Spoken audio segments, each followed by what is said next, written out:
2024년 5월 19일 성령 강림 대축일 난미사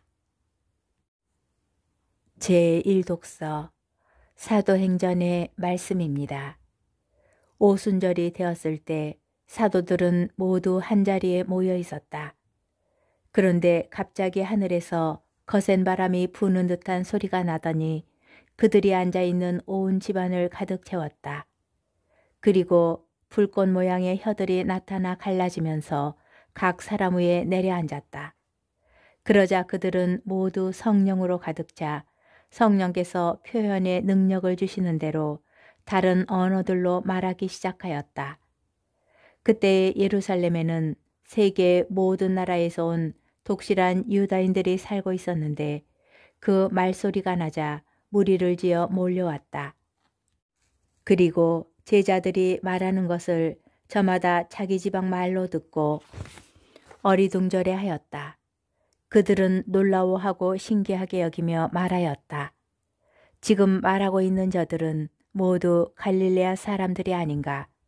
그런데 우리가 저마다 자기가 태어난 지방 말로 듣고 있으니 어찌된 일인가. 파르티아 사람, 메디아 사람, 엘람 사람, 또 메소포타미아와 유다와 가파도키아와 폰토스와 아시아 주민, 프리기아와 팜필리아와 이집트 주민, 키레네 부근 리비아의 여러 지방 주민, 여기에 머무르는 로마인, 유다인과 유다교로 개종한 이들, 그리고 크레타 사람과 아라비아 사람인 우리가 저들이 하느님의 위협을 말하는 것을 저마다 자기 언어로 듣고 있지 않은가. 주님의 말씀입니다. 제2독서 사도 바오로의 고린도 1서 말씀입니다. 형제 여러분, 성령에 힘입지 않고서는 아무도 예수님은 주님이시다 할 수 없습니다. 은사는 여러 가지지만 성령은 같은 성령이십니다. 직분은 여러 가지지만 주님은 같은 주님이십니다. 활동은 여러 가지지만 모든 사람 안에서 모든 활동을 일으키시는 분은 같은 하느님이십니다. 하느님께서 각 사람에게 공동선을 위하여 성령을 드러내 보여주십니다. 몸은 하나이지만 많은 지체를 가지고 있고 몸의 지체는 많지만 모두 한 몸인 것처럼 그리스도께서도 그러하십니다. 우리는 유다인이든 그리스인이든 종이든 자유인이든 모두 한 성령 안에서 세례를 받아 한 몸이 되었습니다. 또 모두 한 성령을 받아 마셨습니다. 주님의 말씀입니다. 복음 요한복음 20장 19절에서 23절의 말씀입니다. 그날 곧 주간 첫날 저녁이 되자 제자들은 유다인들이 두려워 문을 모두 잠가놓고 있었다. 그런데 예수님께서 오시어 가운데에 서시며 평화가 너희와 함께 하고 그들에게 말씀하셨다. 이렇게 말씀하시고 나서 당신의 두 손과 옆구리를 그들에게 보여주셨다. 제자들은 주님을 뵙고 기뻐하였다. 예수님께서 다시 그들에게 이르셨다. 평화가 너희와 함께. 아버지께서 나를 보내신 것처럼 나도 너희를 보낸다.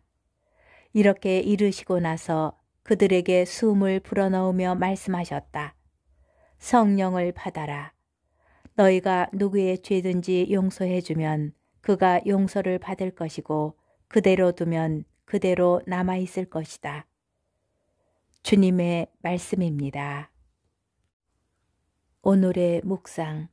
부활 시기 내내 봉독된 요한복음서는 다른 복음서들에 견주어 부활 사건을 길게 서술합니다. 그리하여 십자가 죽음이 끝이 아니며 부활을 통하여 또 다른 단계의 구원 사업이 시작됨을 강조합니다. 특별히 요한복음서의 성령 강림은 부활과 성령을 함께 연결시켜 제자들이 부활하신 분의 수음을 통하여 새롭게 창조됨을 선언합니다. 부활하신 예수님께서는 그들에게 숨을 불어넣으시며 성령을 받아라 라고 말씀하시기 때문입니다.